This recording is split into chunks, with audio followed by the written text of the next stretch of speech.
예, 이 한덕수 총리 선고를 먼저 내려서 국정 혼란을 최소한 공백을 막는 것이 좀 좋지 않겠냐라면서 이제 인용 의견을 가지신 재판관들을 이 한덕수 총리를 먼저 선고하는 것으로 좀 설득하는 부분이 있지 않았나 하는 내피셜이. 그렇죠. 저도 다른 방송 가서 그렇게 얘기를 했습니다. 얘기를 하고 있는 편입니다만은 어떻게 한덕수 총리 관련해서 그런 어떤 조짐이랄까 힌트 같은 걸 느끼신 게 있으신가요? 어떤가요? 그러니까 이게 법관들의 어떤 좀 몸에 배인 게 뭔가 이렇게 조금 약간의 이 뭔가를 맞춰주려고 하는 어떤 그런 행태들이 많잖아요. 그래서 그 재판 진행할 때 보면은 결론을 그 A라는 사람을 손을 들어줄 때 B라는 사람에 대해서 우호적인 재판 진행을 하는 어떤 경향들이 또 알게 모르게 또 있잖아요. 있을 수 있죠. 그리고 나서 이제 나중에 A라는 사람의 손을 들어주고, 그래서 한덕수 선고를 먼저 한 부분이 그런 어떤 시그널 아니겠냐, 이런 지배적인 또 의견도 많이 있는 것 같고, 제가 너무 답답해가지고 선고 지연이 너무 오래되다 보니까 제가 지난 주말에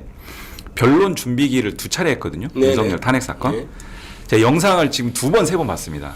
그래서 거기서 의미 있는 발언을 또 이제 그때 당시에도 이제 인지를 하고 있었는데 다시 보니까 또 의미가 있는 게 한 번 더 보면 더 보일 수도 있겠네요. 예, 그래서 2가지 의미 있는 게 뭐였냐면, 하나는 그 정영식 재판관과 이미선 재판관이 그때 당시 변론 준비기를 그 진행을 했거든요. 했는데 내란죄를 내란 행위로 바꾼 거에 대해서 피청구인 측 그 대리인들이 엄청 뭐 공격을 했어요. 그랬더니 딱 한마디 하는 게, 그거는 법적 평가의 문제니까요, 저희가 알아서 잘 볼게요. 너무 걱정하지 마세요. 한마디 딱 정리하더라고요. 저희가 지금 계속 그 얘기하고 있잖아요. 그렇죠. 그 한마디 정리했고, 그 다음에 이제 증거 채택 기준과 관련해서 이 재판은 헌법재판이고 형사재판하고 다르다. 그래서 형사재판처럼 엄격한 어떤 증거 채택 기준이 아니고 필요에 따라서 적절하게 우리가 판단해서 증거 채택을 하겠다라고 증거 채택 기준을 말씀드리겠습니다 하면서 이 얘기를 쭉 하면서, 이것은 우리가 평의를 거쳐서 합의한 내용입니다 라고 워딩을 하면서 이 얘기를 해요. 그러니까 결과적으로 그것밖에 지금 다툴 게 없기 때문에 그 정도도 물고 늘어진다 이런 생각이 되고요. 어제 한덕수 국무총리 그 탄핵 결정 보면서 혹시 따로 든 생각이나 이런 게 있으신가요? 저는 사실은 오늘도 그렇고 다른 매체에 나와서 좀 얘기한 바가 뭐냐면, 여기서 얘기하는 게 제일 중요한 게 자세히 얘기해 제일 중요하죠. 실질적으로 그게 있는 것 같아요. 그 뭔가 좀 내부에 이견 있는 쪽을 좀 다독이기 위해서 설득용 판결이 아니었나라는 느낌을 받는 게, 정합성이 너무 떨어져요. 그잖아요. 막 레고를 똑같은 색깔로 다 껴야 되는데 중간에 다른 색깔이 껴져 있는 듯한 느낌의 결정문이어서 이거는 좀 급히 약간 타협한 결정문이다. 그렇죠. 특히 사인의 그 기각 결정. 사인의 기각 결정이, 왜냐하면 종국적으로 임명하지 않을 걸 선언했다.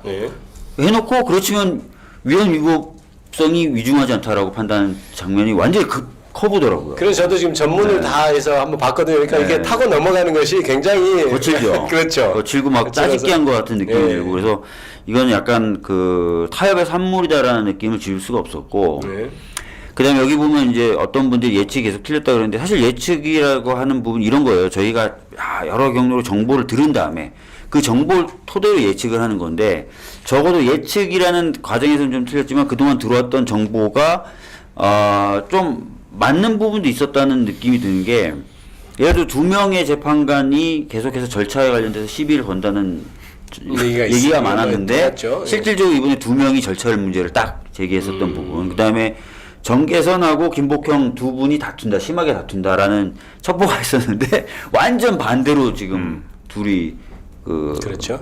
내용을 달았죠. 그래서 그동안 이제 들렸던 얘기들 중에 이 판결문을 봤더니 재판관의 성향이나 재판관의 어떤 태도 정도는 추출해낼 수 있겠구나. 이 판결을 보니까 이런 느낌은 좀 들더라고요. 그래서 이제 국무총리가 먼저 결정이 되고 그 다음에 윤석열 대통령을 파면하는 결정이 나올 것으로 기대하고 있는데, 이번 주 안에는 나와야 될 텐데요. 근데 나오겠죠? 이제 절차가 이제 그 지연이 되는 와중에 그러면 어느 날 선고를 할 것이냐에 대한 부분은 여전히 굉장히 좀 추측하기 어려운 건 맞고요. 근데 진짜 정상적인 헌재의 모습을 마지막에라도 조금이라도 갖추려면 이번 주 내에 하는 게 맞긴 맞죠. 국가적인 혼란을 극복하고 더 이상의 혼란을 확산시키지 않으려면 이번 주에는 선고를 해야 될 것 같습니다. 그래야 제가 보기엔 헌법재판소가 선고를 지연하면 할수록 날마다 그 권위가 떨어진다, 저는 이렇게 보거든요. 그러니까 헌법재판소의 권위를 위해서도 하루빨리 선고가 돼야 될 것 같고 유일하게 인용 결정 내린 헌법재판관에 대해서 지금 도를 넘는 인신 공격이나 이런 것들이 지금 되는데 제가 그것만 잠깐 보고 갈까요? 지금 보십시오. 탄핵에 인용한 헌법재판관 집 주소를 어떻다 이런 거는 굉장히 심각한 문제고 이거에 대해서 뭐 한 말씀 해줄 수 있으면 하고 넘어갈까요? 간단하게. 네.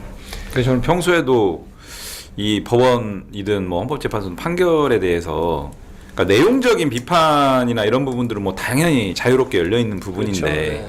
그 사실 뭐 저는 지기현 부장판사 사건에서도 판사 개인에 대한 어떤 인신공격이나 뭐 이런 방식은 좀 우리가 지양을 하고 그래야 오히려 그 내용에 대한 평가가 오히려 좀 더 객관적으로 그렇죠. 내용에 집중이 되는 면도 있죠. 이런 생각이 드는데 저 부분들은 판사 개인에 대한 어떤 인신공격을 넘어서서 물리적 공격을 지금 감행하자라는 것까지 나가고 있거든요. 네. 이건 굉장히 좀 심각한 민주주의에 대한 테러 수준까지도 지금 감행하자라는 거기 때문에 저런 부분들에 대해서는 오히려 좀 엄청 좀 신속하고 엄중한 좀 조치들이 필요하다.